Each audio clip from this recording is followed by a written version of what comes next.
ನಿಮ್ಮ ಹಳೆಯ ಚಿನ್ನದ ಒಡವೆನ ಅಧಿಕ ಬೆಲೆಗೆ ಮಾರಬೇಕೆ? ಆಟಿಕಾಗೆ ಕಾಲ್ ಮಾಡಿ 8880 ಅಟ್ಟಿಕಾ ಗೋಲ್ಡ್ ಕಂಪನಿ. 18 ವರ್ಷದಿಂದ BJP, JDS, ಕಾಂಗ್ರೆಸ್ಸು ಎಲ್ಲ ಜಾತಿಯ ಸಂಘಟನೆಗಳವರು, ಸರ್ಕಾರಿ ಅಧಿಕಾರಿಗಳೆಲ್ಲ ಸೇರಿ 18 ವರ್ಷದಿಂದ ಕೆಂಪೇಗೌಡ ಜಯಂತ್ಯೋತ್ಸವವನ್ನು ಮಾಡಿದ್ವಿ. ಹಿಂದೆ ಇದ್ದಂಥ ಸನ್ಮಾನ್ಯ ವೀರಪ್ಪ ಮೊಯ್ಲಿಯವರಾಗಲಿ, ಸನ್ಮಾನ್ಯ ಬಚ್ಚೇಗೌಡರಾಗಲಿ ಯಾವತ್ತೂ ಕೂಡ ಕೆಂಪೇಗೌಡ ಜಯಂತ್ಯೋತ್ಸವವನ್ನು 2 ಮಾಡಬೇಕು ಅಂತಿಲ್ಲ. ಇಡೀ ಯಾಕೆಂದರೆ ನಾಡಪ್ರಭು, ಯಲಹಂಕ ನಾಡಪ್ರಭು ಕೆಂಪೇಗೌಡರು ಅಂತಲೇ ಕರೆಯೋದು.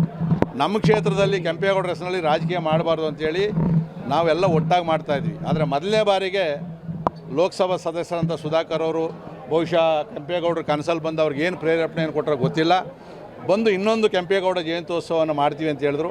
ಅಟ್ಲೀಸ್ಟ್ ನಮ್ಮನ್ನು ಕೇಳಿದರೆ ಈಗೇನು ಕೆಂಪೇಗೌಡ ಜಯಂತಿ ಹೋದರೆ ನೀವೇ ಮಾಡಿರಿ ಅಂತ ಬಿಡ್ತಾಯಿದ್ವಿ. ನಮಗೇನಂತ ಎಲ್ಲ ಸೇರಿ ಮಾಡೋದಲ್ಲ, ಅಲ್ಲಿ ಯಾವುದು ಪಾರ್ಟಿ ಸಿಂಬಲ್ ಇಲ್ಲ, ಯಾವುದು ಘೋಷಣೆ ಹಾಕೋಂಗಿಲ್ಲ, ಎಲ್ಲರೂ ಒಟ್ಟಾಗಿ ಸೇರಿ ಮಾಡ್ತಕ್ಕಂಥದ್ದು. ಆದರೆ ಅವ್ರ ಉದ್ದೇಶ ಅಲ್ಲಿ ಯಲಹಂಕ ಕ್ಷೇತ್ರದಲ್ಲಿ ಗೊಂದಲವನ್ನು ಉಂಟು ಮಾಡ್ತಕ್ಕಂಥದ್ದು. ಆ ಕೆಂಪೇಗೌಡರ ಹೆಸರಿಗೆ ಒಂದು ರೀತಿ ಮಸಿ ಬಳಿ ಅಂತ ಕೆಲಸ ಮಾಡ್ತಾರೆ. ನಾಳೆ ಮಾಧ್ಯಮಗಳಲ್ಲಾಗಲಿ ಜನ ಹೇಳ್ತಾರೆ ಇಲ್ಲಿವರೆಗೂ ಒಂದು ನಡೀತಾ ಇತ್ತು, ಕೆಂಪೇಗೌಡರೇ ಉಪಯೋಗಿಸ್ಕೊಂಡು ಇವರು ರಾಜಕೀಯ ಮಾಡ್ತಾರೆ ಅಂತಂದಾಗ ಯಲಹಂಕ ಕ್ಷೇತ್ರಕ್ಕೇ ಒಂದು ರೀತಿ ಕೆಟ್ಟ ಹೆಸರು ಬರ್ತದೆ ಅಂತೇಳಿ ನಾನು ಭಾಳಷ್ಟು ಸಾಕಷ್ಟು ಸರಿ ಹೇಳಿದ್ವಿ. ಆಯಿತು, ನಾನೊಬ್ಬ ಶಾಸಕ, ಅಲ್ಲಿ ಕೆಂಪೇಗೌಡ ಜಯಂತ್ಯೋತ್ಸವ ಅವರು ಇನ್ನೊಂದು ಮಾಡ್ತಾವ್ರೆ. ಒಬ್ಬ ಶಾಸಕನಾಗಿ ಗೌರವಕ್ಕಾದ್ರೂ ಒಂದು ಸರಿ ನೀವು ಬನ್ನಿರಿ ಅಲ್ಲೂ ಮಾಡೋಣ ಇಲ್ಲೂ ಮಾಡೋಣ ಅಂತ ಹೇಳಿದ್ರು ಕೂಡ ನಾನು ಗೊಂದಲ ಇರ್ತಾ ಇರಲಿಲ್ಲ. ಆದರೆ ಇವತ್ತು ಅವ್ರ ಕೈಲಾಗಿಲ್ಲ. ಇವತ್ತು ಬಹುತೇಕ ಕಾಂಗ್ರೆಸ್ಸನ್ನು ಉಪಯೋಗಿಸ್ಕೊಂಡು, ನೇರವಾಗಿ ಹೇಳ್ತಾ ಇದ್ದೀನಿ, ಕಾಂಗ್ರೆಸ್ಸರನ್ನು ಉಪಯೋಗಿಸ್ಕೊಂಡು ಪ್ರತ್ಯೇಕವಾದಂಥ ಕೆಂಪೇಗೌಡ ಜಯಂತ್ಯೋತ್ಸವ ಮಾಡ್ತಾವ್ರೆ. ಕಾಂಗ್ರೆಸ್ಸವ್ರಿಗೂ ಅದೇ ಬೇಕಾಗಿತ್ತು. ಒಬ್ಬ BJP ಲೋಕಸಭಾ ಸದಸ್ಯರು ನಿಮ್ಮ ಜೊತೆಯಲ್ಲಿ ಸೇರ್ಕೊಂಡು ಏನು ಬೇಕೋ ಮಾಡ್ತೀನಿ ಅಂದಾಗ ಅವ್ರು ಖುಷಿ ಅಲ್ವೇ?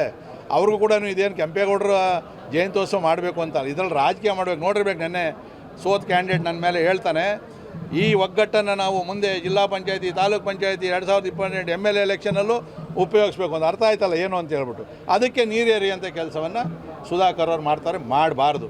ನಾನು ಇವತ್ತು ಹೇಳ್ತಾ ಇದ್ದೀನಿ, ನಾಳೆ ನೀವು 2029ಕ್ಕೆ MP ಎಲೆಕ್ಷನ್ ನಿಂತ್ಕೊಂಡ್ರೆ ಇವತ್ತೇ ಮಾತು ಕೊಡ್ತೀನಿ, ಮತ್ತೆ 1 ಲಕ್ಷ ನಿಮ್ಗೆ ಲೀಡ್ ಕೊಡೋಂಥ ಕೆಲಸ ನಾನು ಮಾಡ್ತೀನಿ. ನಿಮ್ಮನ್ನು ನೋಡಲ್ಲ, ಪಾರ್ಟಿ ನೋಡಿ ಕೆಲಸ ಮಾಡ್ತಾಯಿದ್ದೀನಿ. ಆದರೆ ಸ್ಪಷ್ಟ ಆಗಬೇಕು, ನೀವು MP ನಿಲ್ತೀರಾ, MLA ನಿಲ್ತೀರೋ. ಕೆಲವು ಕಡೆ ಎಲ್ಲ ಹೇಳಿದಿರಿ ನಾನು ನೆಕ್ಸ್ಟು 4 ವರ್ಷ ಮಾತ್ರ ಮನೆಯಲ್ಲಿ ಇರೋಕ್ಕಾಗಲ್ಲ, ಅದಕ್ಕೋಸ್ಕರ MP ಗೆ ಹೋಗಿದ್ದೀನಿ, ನೆಕ್ಸ್ಟು ತಿರ್ಗಾ ರಾಜ್ಯ ರಾಜಕಾರಣಕ್ಕೆ ಬರ್ತೀನಿ ಅಂತೇಳಿ ವರಿಷ್ಠ ಹತ್ರ ಮಾತಾಡಿ ಹೇಳಿದ್ರೆ ಏನು ಅನ್ನೋದು ನಾವು ಸಂಘಟನೆ ಪೂರ್ವಕವಾಗಿ ಕೆಲಸ ಮಾಡ್ತೀವಿ. ಇದು ಕೆಂಪೇಗೌಡ ಜಯಂತ್ಯೋತ್ಸವ ಒಂದೇ ಅಲ್ಲ. ಸನ್ಮಾನ್ಯ ಸುಧಾಕರ್ ಅವರೇ, ನೀವು ಅಂಬೇಡ್ಕರ್ ಜಯಂತಿನೂ ಇನ್ನೊಂದು ಮಾಡಬೇಕು, ವಾಲ್ಮೀಕಿ ಜಯಂತಿನೂ ಮಾಡಬೇಕು, ಕನಕ ಜಯಂತಿನೂ ಮಾಡಬೇಕು. ನೀವು ಮಾಡ್ತೀರಿ, ಯಾಕಂದರೆ ಡಿವೈಡ್ ಮಾಡೋಕ್ಕೆ ಬರ್ತೀರಿ ನೀವು.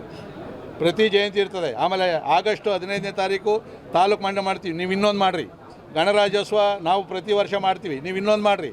ಏನೇನು ಉತ್ಸವ ಆಗ್ತದೋ, ಸುಮಾರು 28 ಜನ ಮಹಾತ್ಮರ ಉತ್ಸವ ಮಾಡ್ತೀನಿ ನಾನು, ಅಷ್ಟು ಉತ್ಸವಗಳನ್ನು ನೀವು ಮಾಡಬೇಕು. ಬರೀ ಇದರಲ್ಲಿ ಮಾಡಿ ಜಾತಿ ಹೆಸರು ಹೇಳ್ಕೊಂಡು ನಮ್ಮ ಕ್ಷೇತ್ರದಲ್ಲೆಲ್ಲ ನಡೆಯಲ್ಲ. ಕೆಂಪೇಗೌಡರು ಎಲ್ಲರನ್ನು ಮಕ್ಕಳ ಥರ ನೋಡ್ಕೊಂಡಿದ್ರು. ಇವತ್ತು ಇಡೀ ಕ್ಷೇತ್ರ ನಾನು ಹಂಗೆ ಇಟ್ಕೊಂಡಿದ್ದೀವಿ.